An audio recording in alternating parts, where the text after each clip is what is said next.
Guys, magandang umaga po. Kasama po natin si kaibigan Linyo. Noong isang linggo nagpaabot si kaibigan na makakabalik si Tatay Digong basta makikipaglaban lang po siya sa kanyang hinaharap ngayon na malaking problema. Ang impormasyon ngayon ng ating kaibigan, nakita po nila na hindi maganda po ang pakiramdam ni Tatay Digong. Parang nawalan na po siya ng pag-asa. Ito po yung nakakapanglobo mga idol, dahil si Linyo nagsabi po noong isang linggo na makakalaya si tatay dyan na buhay. Pero sa ngayon masama ang ating makukuhang impormasyon, dahil si Tatay Digong nawalan daw ng gana na mabuhay, sabi ng ating kaibigan. Yes po. Natakot si kaibigan mga idol, baka makapag-isip si Tatay Digong na hindi maganda po sa kanyang buhay. Ito po ang pakinggan po ninyo.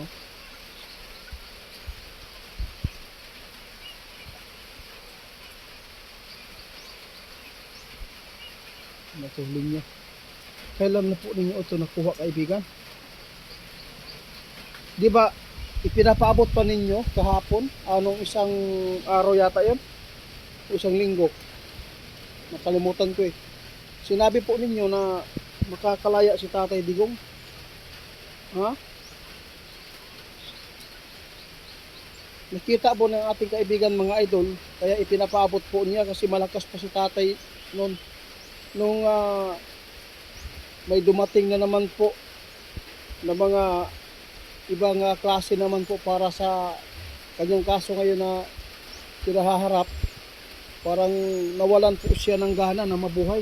Kaya nakakatakot po itong balita ng ating kaibigan. Baka makapag-isip si Tatay Digong na hindi maganda.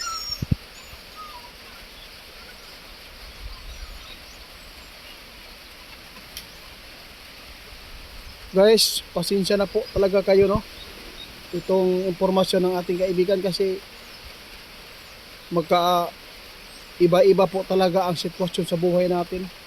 Noong isang linggo ipinapaabot ng ating kaibigan dahil po sa nakita nila na sumigla. Ngayon may nakita na naman si kaibigan na parang gusto na ni Tatay Digong na mamatay na lang po siya.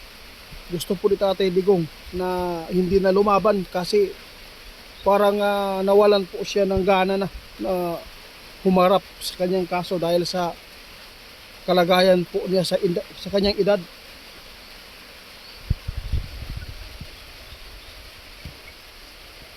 Pero kaibigan, anong mangyayari dito?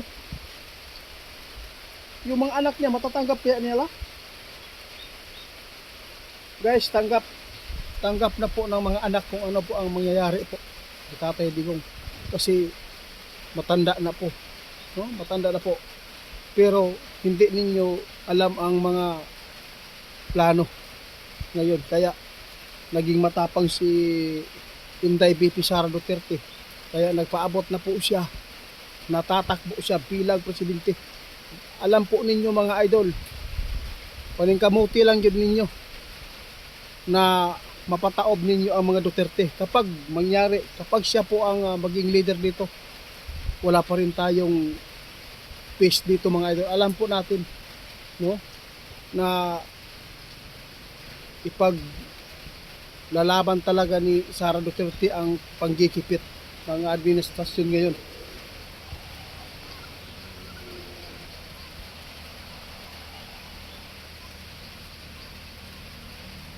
Pero kaibigan, sa tingin po niyo kaibigan, si Tatay Digong wala na talaga siyang ganang, tanggap na po talaga niya na tuon na lang siya mamatay. Diyos po, halos na lang ibigti ba. Yun po ang nakita ng ating kaibigan mga idol. Para nawalan na ang ating ex-president sa Ghana na harapin ang mga kaso na kanyang kinahaharap ngayon. Kaya sa lahat po ng mga supporters ng mga Duterte, i-focus po ninyo ang panalangin po, dahil wala tayong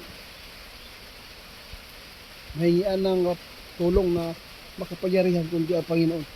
Kaya si kaibigan pumunta dito mga idol para magbigay po ng bagong impormasyon ngayon na nakuha ng ating kaibigan. Si Tatay Digong nawala na ng gana. Gusto nang mamatay, mga idol. Gusto na po ni Tatay dahil hindi na po niya kaya humarap dahil sa kanyang edad. Ano kaya ang nakain sa ICC, no? Kung titingnan po natin yung nangamatay sa una, mga salot bang punto.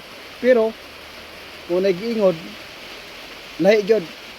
Basta politiko. Pang politiko ito eh. Yun po ang nakita natin, mga idol. Grabe. Yun lang po talaga nangyari ito, na pakikialaman po ang ating bayan sa ibang bansa. Kaya nakakadiri po talaga, mga idol. Kahit paano pang sabihin ninyo, kahit sabihin pa ninyo na maka-Duterte tayo, nakita lang po natin dahil safety po ang aming pamilya noon nung si Digong po ang namuno. Yun po, natagamtaman na mo, bahala na kung ano man po ang kanyang ginagawa ng mga kasamaan, na yung mga namatay na mga adik yun eh, yung mga biktima ng adik, may binigay ba ang ICC na hustisya? Di ba wala? Nakakalungkot po. Salamat kaibigan ha, salamat po. Guys, yun lang po ang impormasyon po ngayon. Si Tatay Digong gusto nang mamatay dahil po sa kanyang edad, hindi na po niya kaya humarap pa sa kaso.